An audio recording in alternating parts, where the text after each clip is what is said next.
Now, an award-winning documentary tracing the rise of the World Scout movement.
The popular image of the scout, hiking and camping, forever doing good deeds, is one of the most recognized figures in the world.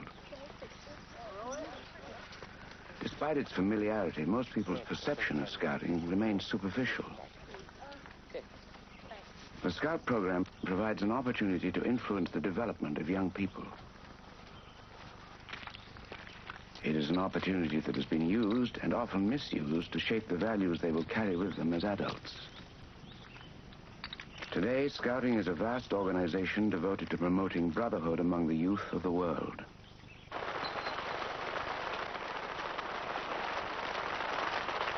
Every 4 years, thousands of young people convene at the World Scout Jamboree to experience their common humanity.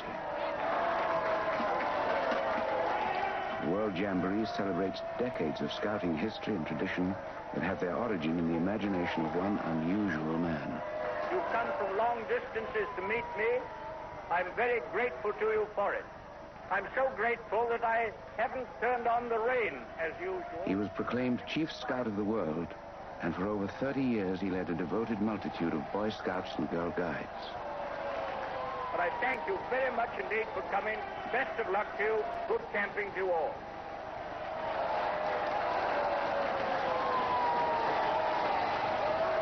He was known as BP. Robert Stephenson Smyth Baden-Powell was one of the most influential men of his time, idolized by millions as the creator of Scouting. Well, I think it almost bordered on reverence. He was the founder, he was the figurehead, everybody had seen his picture. And I remember in 1923 as a cub, we all lined up to meet him, and as he passed, we sort of got a glimpse of a wonderful person. His words were phased in words that somehow or other seemed to attract boys. I know he sure attracted me as a leader the first time I ever saw him, and your heart just went out to him. Hello, you boy in the corner there. You ought to be a Boy Scout. You're a fine-looking fella, and I know you'd make a jolly good backwoodsman by the look of you. You're ugly enough anyway. And you gal there, no, I don't mean you. I mean the pretty one behind you. You ought to be a Girl Guide, you know. Oh, you are one. Oh, I beg your pardon. That's quite right. Now go on and tell all your pals to come and be Girl Guides like you. I'm very glad to see you there. Thank you all. Good luck to you, and I wish we may meet again. Thank you. Baden-Powell created Scouting as a child's kingdom to prepare youth for the trials of the adult world and to allow adults to escape them. The Scout program grew from BP's unique ability to understand the needs of young people. I think it was a slightly schizophrenic thing, the one side of him being the eternal child that never grew up, and the other, and he was very aware of it, being the adult, the experience of life. And the genius of the man was the fact that he could blend the two together and then feed it back to the young people again. Baden-Powell was a man of great complexity. The first half of his life, he was a dedicated British soldier, yet he created one of the world's foremost peace movements. He looked on life as a grand game, and he played it masterfully to satisfy his driving ambition an ambition ingrained in him from an early age. His mother was a true Victorian matriarch, determined that her children would excel. When Robert was 19, he wanted to become an actor or a missionary, but his mother intervened. At her insistence, he wrote the cavalry examinations and stood second out of 700 applicants. In 1876, he joined his regiment on the frontier of the British Empire. The soldiers of our Queen are linked in friendly tether. Upon the battle scene, they fight the war together. Let every mother's son prepare to fight and fall is the enemy of one, the enemy of all is. The enemy of one, the enemy of all is. BP thrived on the military life. Most of his early adult years were spent in India and Africa, maintaining Britain's colonial dominance. He was an ambitious and talented young officer who cleverly orchestrated his career and waltzed his way through the ranks of the British cavalry.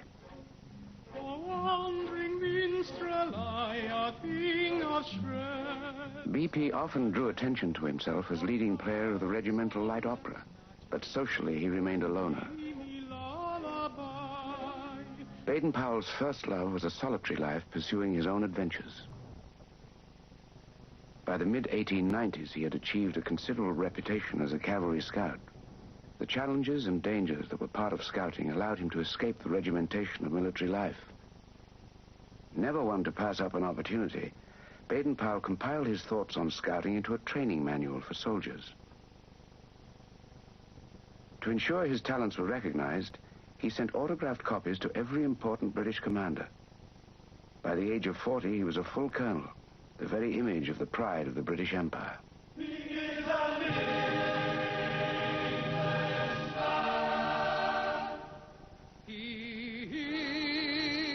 an Englishman, for he himself has said it, and it's greatly to his credit that he is an Englishman. He is an Englishman. As the 19th century drew to a close, England was the wealthiest and most powerful nation on earth. Britannia ruled the waves, and her queen, Victoria, reigned over a third of the world's population. The British were certain their empire would last for 1,000 years.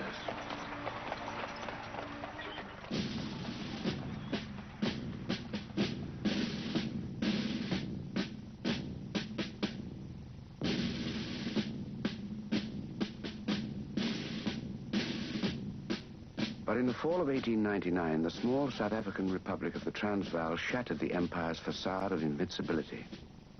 The Boer homesteaders were determined to rid their country of Britain's colonial influence. When the war began, the British expected to win in a matter of weeks, but their overly regimented troops were no match for the Boer commandos. The first months of the South African War were a disaster for the British, except for one peculiar episode, the Siege of Mafeking. Baden-Powell positioned his men in the small town of Mafeking. Within days, 9,000 Boer troops surrounded his garrison, but they did not launch an all-out attack. The Boer strategy was to bombard the British and wait for them to give in. The Siege of Mafeking had begun.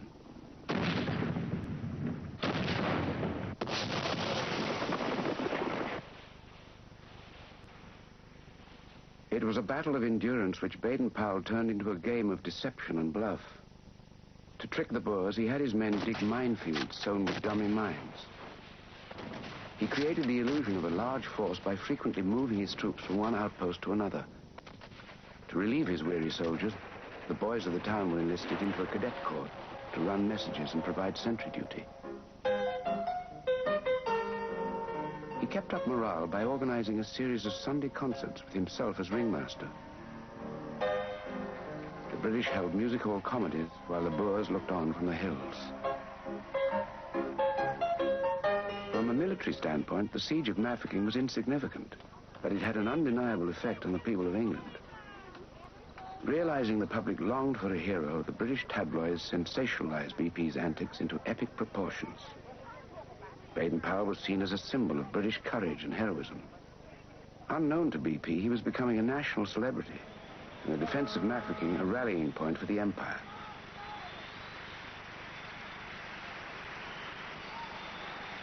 Saving the town became a national obsession.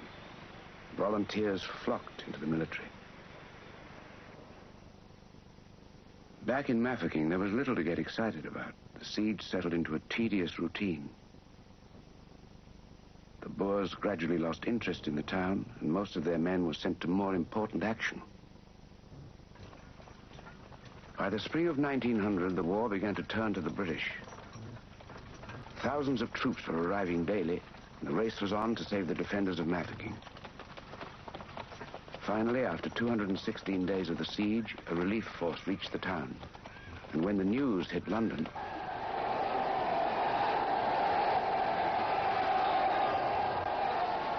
Baden-Powell became the hero of the British Empire.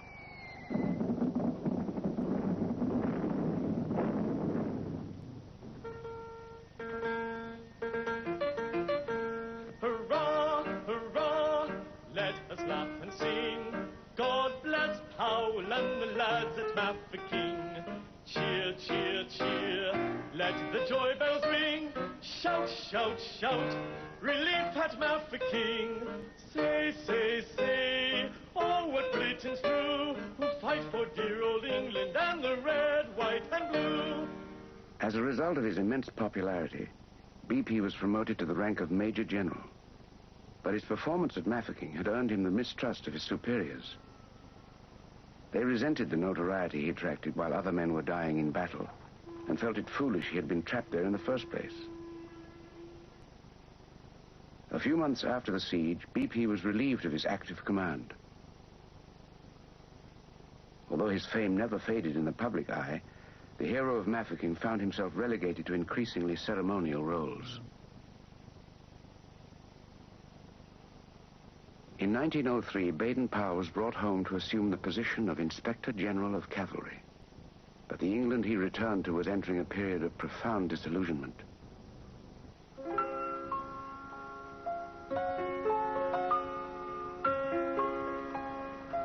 The military embarrassments of the Boer War left many Britons with the fear that the empire was in decline from within.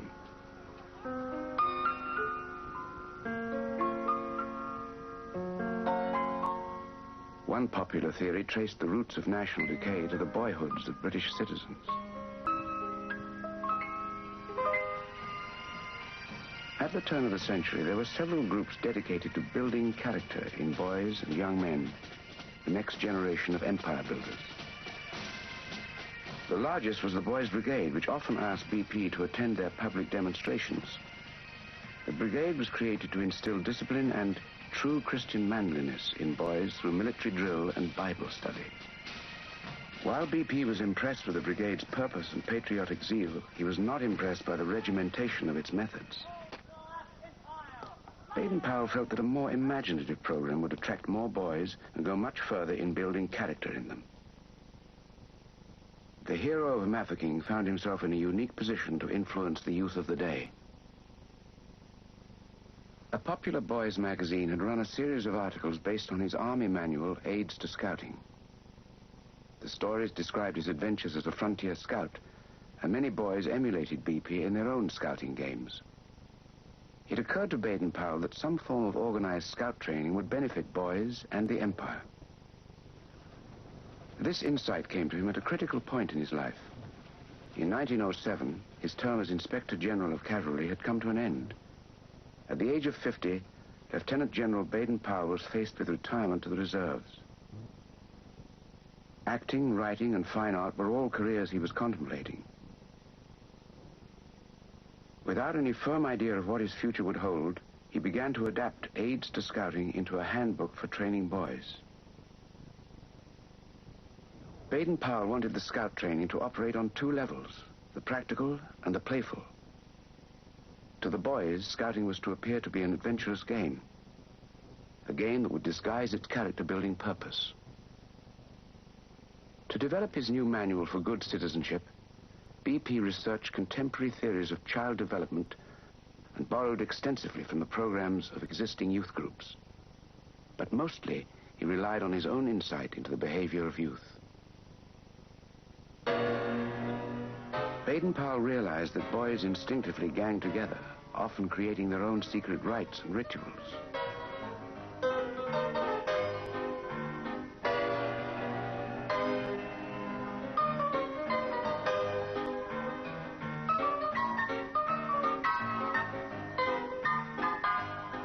He also knew that within the group, a leader would naturally emerge. BP felt that by influencing the leaders of the upcoming generation, he could influence the destiny of Britain. Baden-Powell's perception of what would appeal to boys was deeply rooted in his own childhood. As a boy, he attended Charterhouse, one of England's finest schools. He was among the privileged elite who were destined to become the leaders of their generation. But Baden-Powell made little use of his scholastic opportunity. Although he was considered to be a bright enough boy, he often fell asleep in class. He found his lessons to be complete drudgery, and school a confining prison. But after school, in a nearby woods out of bounds to students, he found an ideal setting for his lively imagination. Alone in the woods, he lived the life of a frontiersman and spied on his teachers from the treetops. His own experience of youthful independence was injected into scouting. In July of 1907, he was ready to put his program to the test.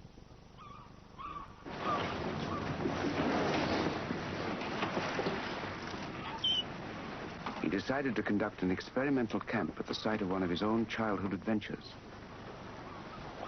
Brownsea Island was rumored to be the hiding place of smugglers and pirates.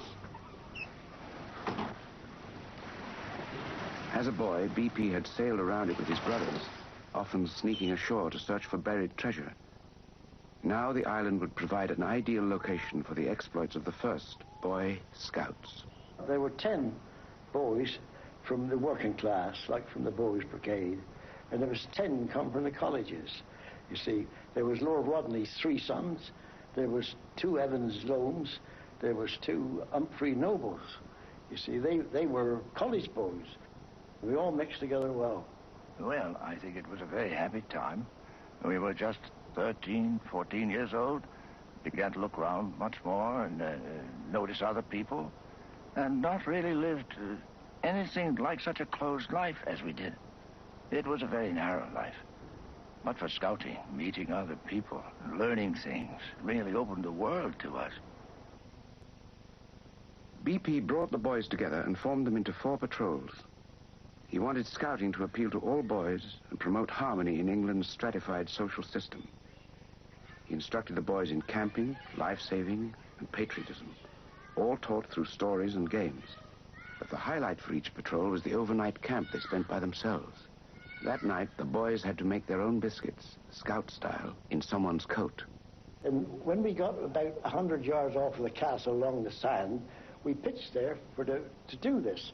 And I got down on the sand with this coat and this flour and was mixing it up. And you know, there was millions of little sandhoppers jumping into it. So you know, I kept on mixing them in and rolled them up, made them and cooked them. They ate it, but I didn't eat none of it because I see all these little things jumping in it. I couldn't fancy that, could you? It's terrible, wasn't it? The scout training captivated the boys, and they all joined into BP's new game with enthusiasm. But it was BP's unique way of relating to them that impressed the boys the most. He never put us in a position where we felt awkward or silly. He was always there to help. He was at the back of you. And this is where he brought the best out of really all the boys, I'm quite sure. Well, he never tried to ride the high horse over us or nothing. There was no bullying or nothing. No restrictions put on us at all. He absolutely put us on our honor, and that was it. After the Brownsea camp, Baden-Powell was ready to take his Boy Scout program to the public. He struck a deal to release his book through one of England's most powerful publishers, Cyril Arthur Pearson. BP would get his Boy Scouts launched, and Pearson would acquire a new addition to his publishing empire. In February of 1908, Scouting for Boys went to press. The book came out in a series of installments, and boys bought them up as fast as they hit the shelves.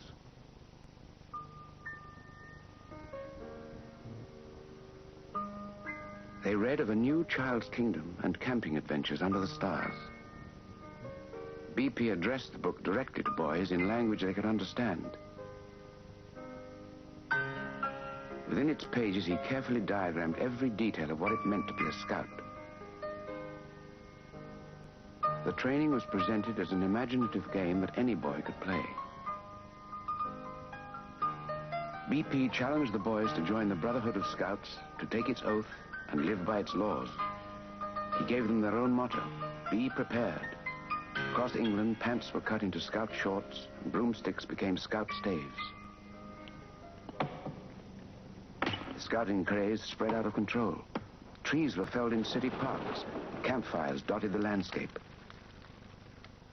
Boys formed their own patrols and roamed the countryside searching for good deeds to perform. Before scouting for boys, they sought heroes to look up to. Now they could be heroes themselves.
He brought something quite fresh to us as small boys. Scouting was a game and an adventure, and the idea of spending much more time in the open to get to camping, lighting fires, cooking your own meals, it was really something new. Baden-Powell's carefully contrived program to build better Britons grew at an incredible rate. Within months, over 100,000 youths were registered as Boy Scouts. By the fall of 1909, the Scouts were recognized as an important and zealous social movement. BP decided to show off his creation with a rally at the Crystal Palace in London. Among the 10,000 Boy Scouts gathered that day was a small but conspicuous group. Suddenly, we saw a figure coming towards us, and of course we knew at once that it was Baden-Powell. So we scrambled down the bank, and we made a line, and he came up and said to the patrol leader, "And what the dickens do you think you are doing here?" And the patrol leader said, "We want to be Girl Scouts." And he replied almost instantly, "Oh no, it's only for the boys." Well, then we broke our line, and we gathered round him, and we said, "Oh, please, please, something for the girls." BP had not planned on anything for the girls. He feared that including them in scouting would turn many boys away from the program. However, he did feel that women had an important role to play as efficient homemakers and cheery companions. So he created a separate movement for them. BP handed the task of leading the Girl Guides to his sister, a 50-year-old spinster who had little experience beyond the confines of her mother's parlor. Agnes Baden-Powell fashioned the Girl Guides after the Victorian ideal of womanhood and titled her handbook, "What Girls Can Do to Help Build Up the Empire." Emancipation for women was a long way off. In the early days of the movement, few of the problems BP faced were as easily handled as the Girl Guide issue.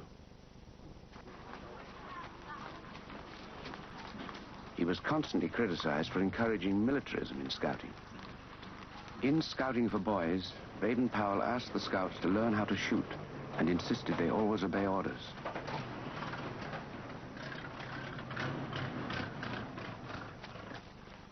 Scouts were also to be prepared to give their lives for their country. Like many Edwardians, BP believed that Germany might one day threaten England. This concern was part of his motivation to create Scouting. BP maintained the program's purpose was to build character, not soldiers. But many scoutmasters saw themselves as make-believe generals and came equipped with swords and pistols. BP attempted to rid the movement of these excesses by establishing local committees to monitor Boy Scout leaders and activities. But to his critics, the Scout staves still resembled surrogate rifles, and Baden-Powell remained a general. Suspicions of militarism in Scouting were not easily dismissed.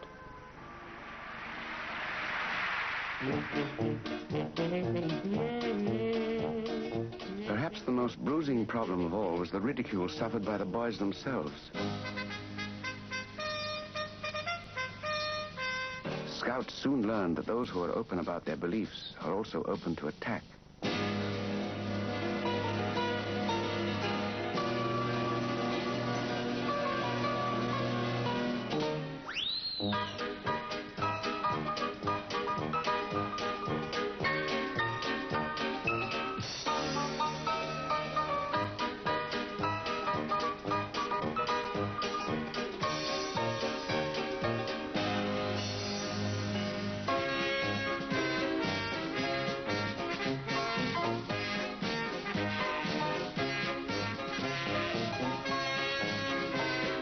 BP hoped Scouting would cross class boundaries.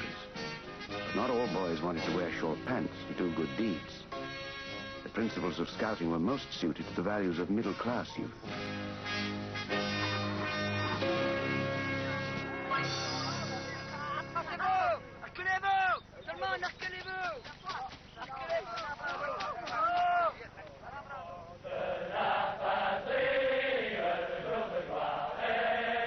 Baden-Powell only intended to influence the young men of Britain. Suddenly, a new sphere of influence opened to him. Scouting for Boys had emigrated overseas, and translations appeared in dozens of languages. Parents of all nations wanted to impart the values of Scouting to their children. It was a solemn occasion when a boy took the Scout oath. He promised on his honor to be loyal to God and country and to obey the Scout law. A Scout's duty was to be useful and help others. A Scout was to be a friend to all and a brother to fellow Scouts. The program was seen as a potent formula to mold useful citizens. Nations from around the globe were inviting the founder of Scouting to inspect their boys. In 1912, Baden-Powell embarked on his first world tour to promote the growth of Scouting.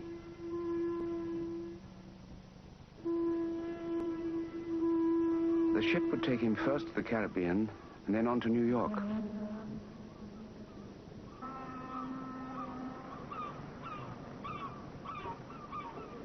BP expected to spend the time preparing for his tour of America. On the second day at sea, he met the daughter of a wealthy English gentleman. Olive St. Clair Soames was a shy and naive 22-year-old when she was introduced to the founder of Scouting. Instantly, and for the first time in his 54 years, BP fell madly in love. Remarkably, so did Miss Soames. To Olive and BP, it seemed they were destined for each other. They shared common interests and even had the same birth date, although they were born 32 years apart.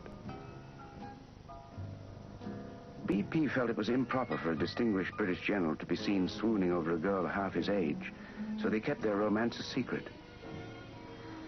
They hid love notes to each other and rose before dawn for intimate meetings. They wanted to marry when the ship reached Jamaica, but decided to wait until the completion of his tour. Olive returned to England, and BP sailed on to America. They had been together for only 3 weeks.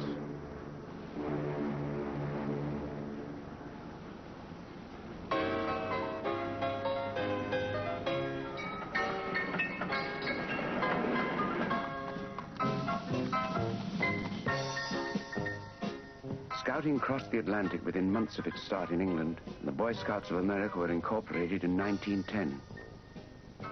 A single scout from Brooklyn bearing a letter from President Taft was among those who greeted Baden-Powell. The president invited BP to begin his inspection of scouting from the steps of the White House. It was an offer he could hardly refuse. Baden-Powell wanted scouting to be larger than life, so he attracted support from men who were larger than life.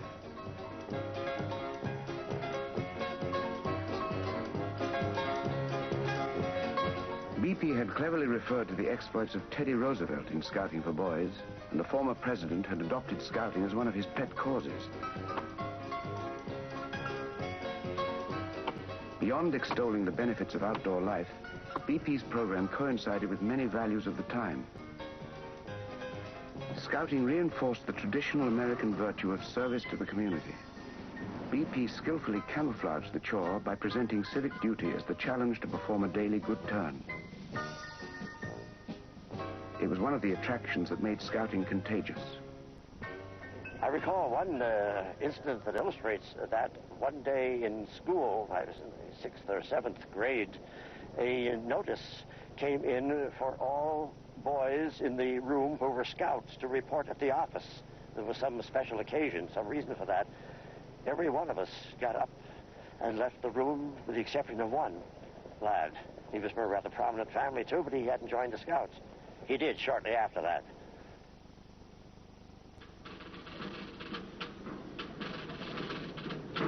In a nation which made patriotism a religion, the Scout program was praised for the love of country it instilled in youth. Scouting also molded efficient individuals who respected rules and worked well with others, important qualities in progressive era America. Like most Scout associations, the Boy Scouts of America attracted the sponsorship of the country's wealthiest patrons. A national headquarters was established in New York, and a centralized administration installed. Corporate America created corporate scouting. Prominent in the Boy Scouts of America hierarchy was a well-known naturalist, Ernest Thompson Seton. Born in England and raised in Canada, he built a reputation in America for his work among youth. In 1902, he wrote a series of articles that encouraged boys to learn the ways of the Red Indian. The result was a small organization, Seton's Woodcraft Indians. Seton published a manual for his tribes to follow 2 years before Scouting for Boys was released, and now he accused Baden-Powell of stealing his ideas. Seton's book described animal names and cries for the boys' patrols and taught woodcraft techniques through practice and games. The Woodcraft Indians won medals for achievement and lived by their own set of laws, all elements common to scouting. Baden-Powell openly admitted that parts of his program were based on other men's work. At one banquet in his honor, he even referred to himself as merely the uncle of the Boy Scout movement. But there was no doubt that BP was the founder and catalyst of scouting. Baden-Powell's scouts succeeded where the Woodcraft Indians failed. Seton urged boys to return to primitive nobility in defiance of modernization. He went against the mainstream of American society, which had completely embraced the Boy Scout program.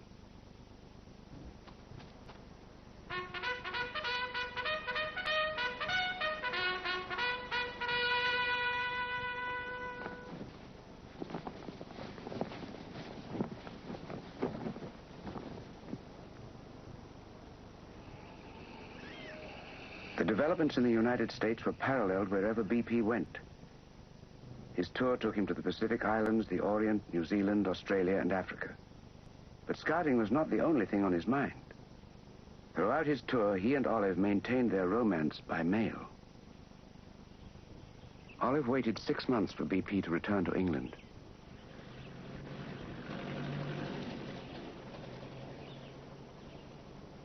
When he finally arrived at her parents' home, he gave her a Boy Scout ring to make their engagement official. Olive was sure of her love for BP, but not quite so enthusiastic about the adulation that came with him. When she heard that the Army, the Navy, and the Scouts had planned a great display at their wedding, she asked BP to elope. They compromised and took their vows in a small family ceremony.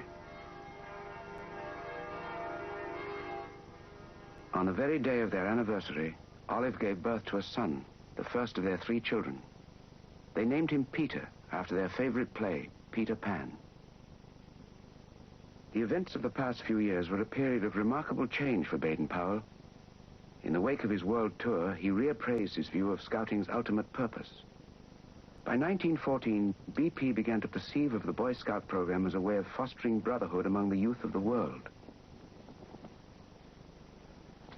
It was an aspiration that was shattered by the horror of the First World War.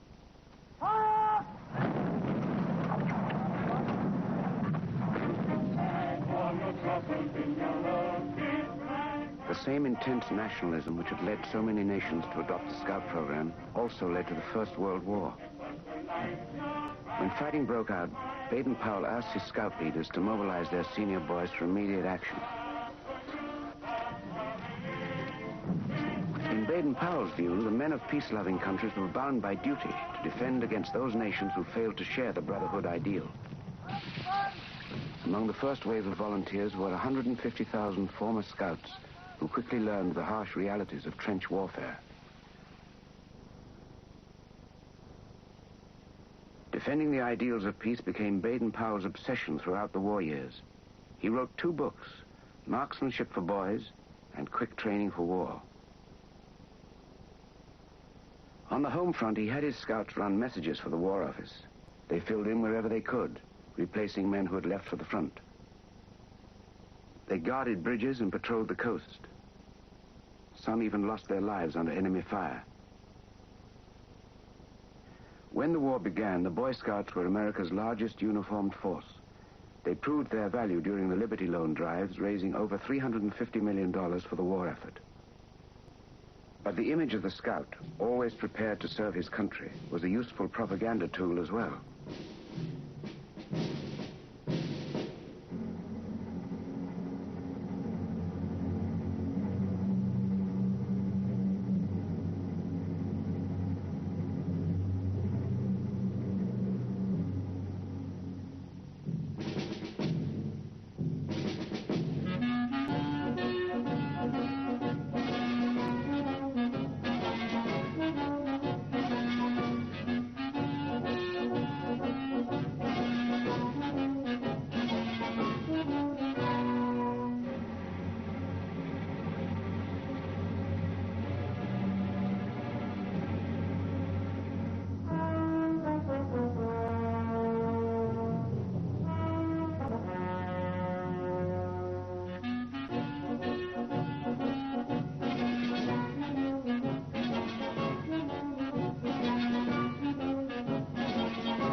The needless slaughter of World War I lasted for more than 4 years.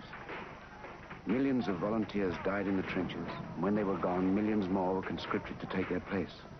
When the vast power of America was added to the Western Allies, Germany capitulated. The Great War, the war to end all wars, concluded as pointlessly as it had begun.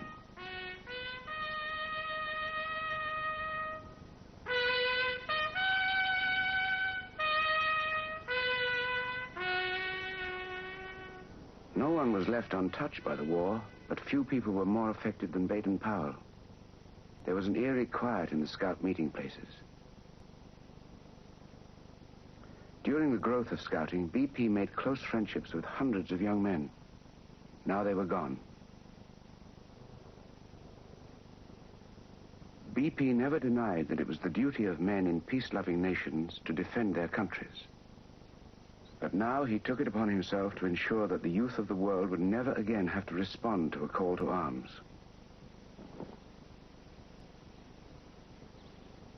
He refocused his own mission and the purpose of Scouting throughout the world to promote peace and brotherhood among nations. A war-weary world turned to the Scout movement with the hope of breeding peace into future generations. It was a challenge BP and the Scouts were equal to. In 1920, Baden-Powell convened the first World Scout Jamboree, a celebration of the potential of youth. The Jamboree would bring together Scouts from around the world to experience their common humanity.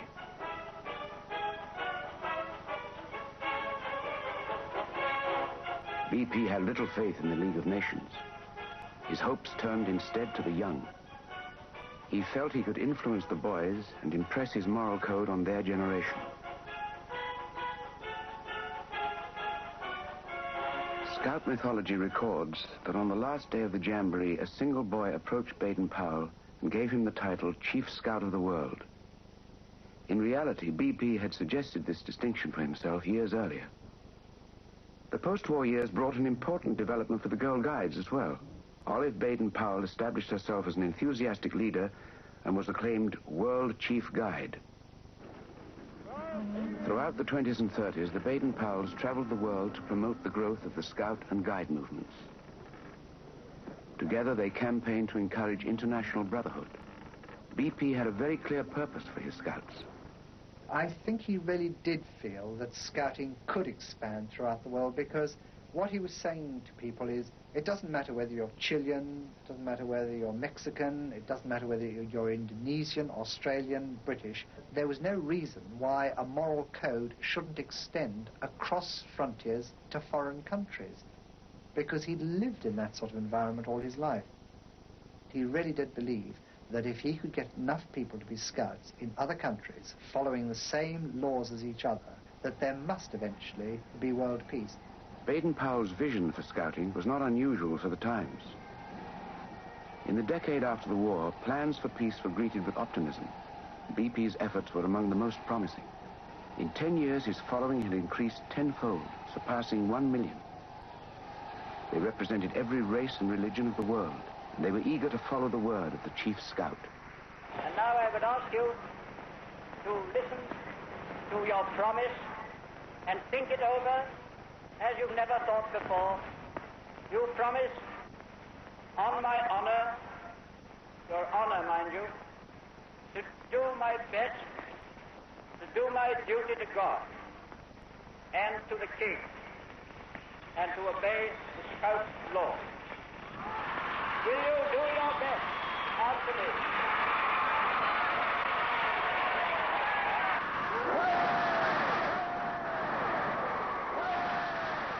When I was about 12 years old, I realized that my father was famous, so I think that really impressed me enormously.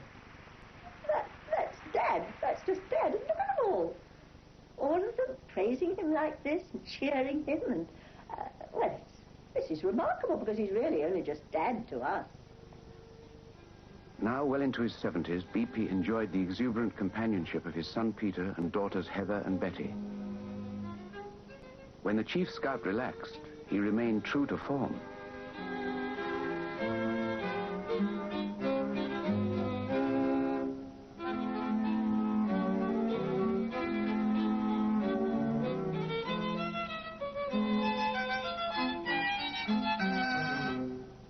He tried to help us to develop every talent we had in the same way that he was encouraging other people's children to do the same.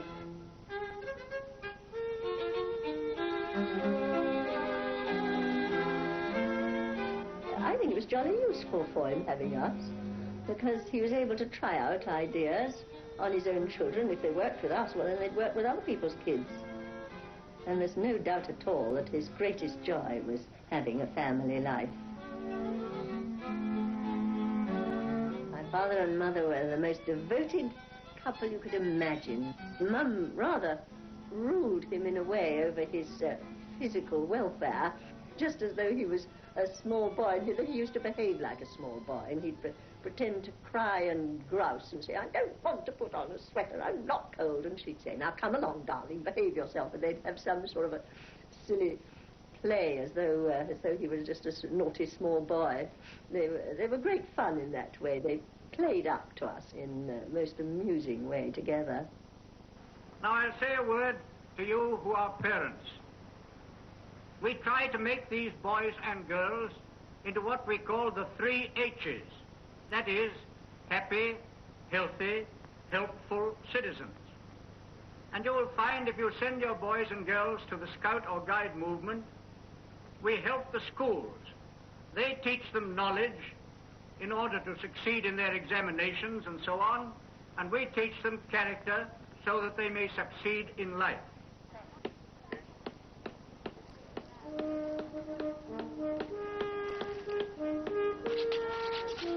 "25 years after its founding, the appeal of the Scout movement was undiminished among young people and their parents. The novelty of the program had long passed, but Scouting proved timeless in its appeal. Now the sons and daughters of the first generation of Scouts and Guides renewed the movement's vitality. By the mid-30s, Scouting was permanently woven into the fabric of society.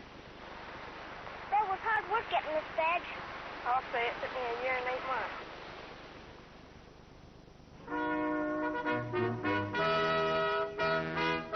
Scouting was recognized as an effective method to fulfill the potential of youth. The theme chosen for our Boy Scout Week observance, building a stronger generation, is thoroughly worthwhile. And we should be especially thankful for a youth movement that seeks to preserve simple fundamentals like physical strength, mental alertness, and moral straightness. A movement to support the ideals of peace.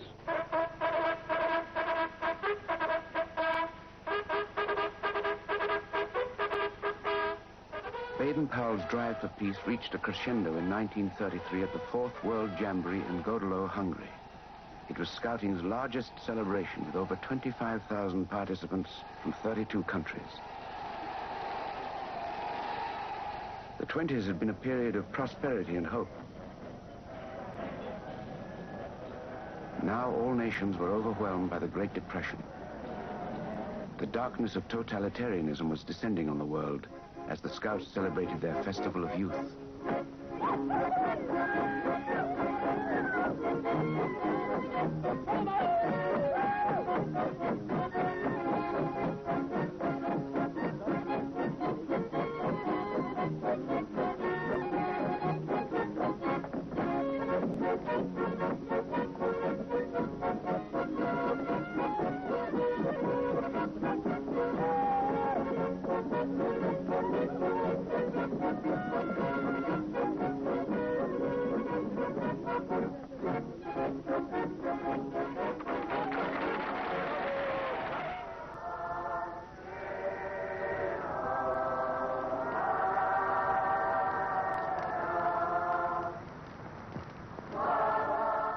Several months before the Jamboree, 1,000 Scouts representing Germany had registered to attend. They never left home.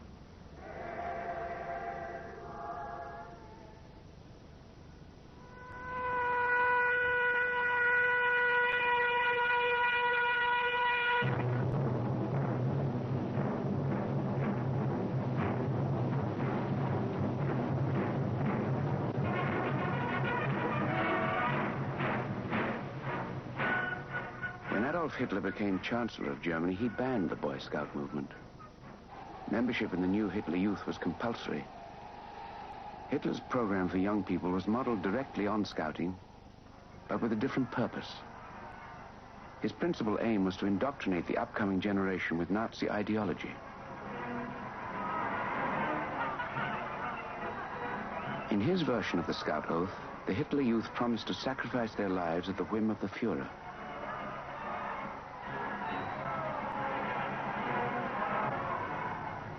The Hitler Youth were the future of Germany, and they numbered 8 million, more than double the amount of Scouts in the rest of the world. Baden-Powell intensified his drive to promote world peace. I've heard since I came to Sydney, there are some people still talk about being a military movement. Well, that's all humbug, because we've now spread to 45 different countries about the world, It's a movement absolutely of peace and goodwill among men. And all the different countries have taken it up in that spirit. And I suppose that amongst our 3 millions of Boy Scouts and Girl Guides, there's not one who doesn't feel the bond of friendship and comradeship and brotherhood with those of other countries. This sense of brotherhood was very real among those who were Scouts, but the movement had not reached everyone. Those who did join eventually discovered that the laws they followed were not easily applied to the trials of adulthood. For every boy who never grew up, there were thousands more who did. Baden-Powell failed to change the world, but his movement enriched the lives of millions, and his ambitious drive to promote peace had not gone unnoticed. Knighted by the King in 1912, and made Lord Baden-Powell in 1929, he received virtually every honor the world could bestow. In 1939, at the age of 82, Baden-Powell was nominated for the Nobel Peace Prize, but that year no award was granted. And this year in the Republic of France, the Boy Scout movement has become stronger than at any time in its history. Today, among all the people of Europe, none is more determined that the traditions that have long been theirs, liberty, equality, and fraternity, shall be inherited by their children.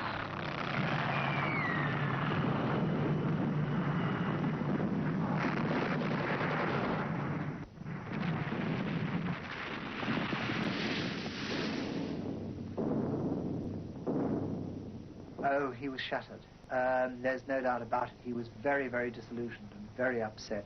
But by then he was a very old man, and he realized that this was beyond him, that all he'd worked for was just falling into decay and ruins. He must have been very broken, because it appeared that he was. By the way he went to Kenya, by the way he didn't really wish to come back to Europe. About to leave the foggy shores of Britain, Lord Baden-Powell.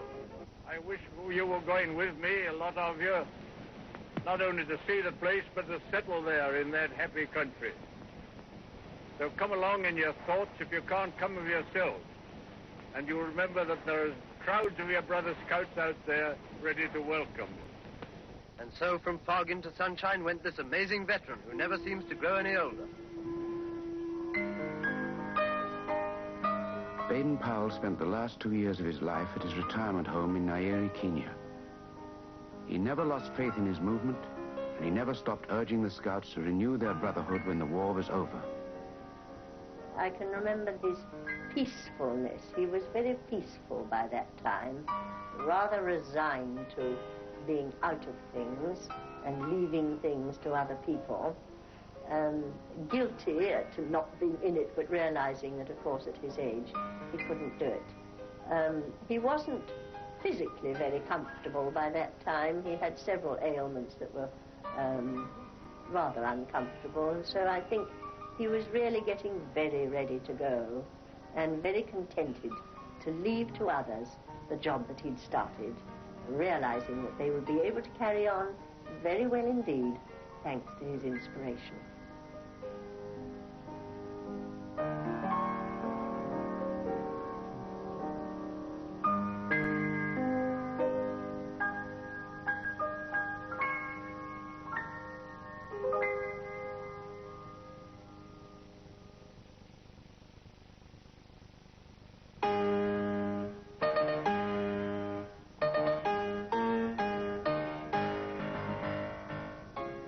That programme will be discussed in BBC One's Open Air tomorrow morning at 11:35.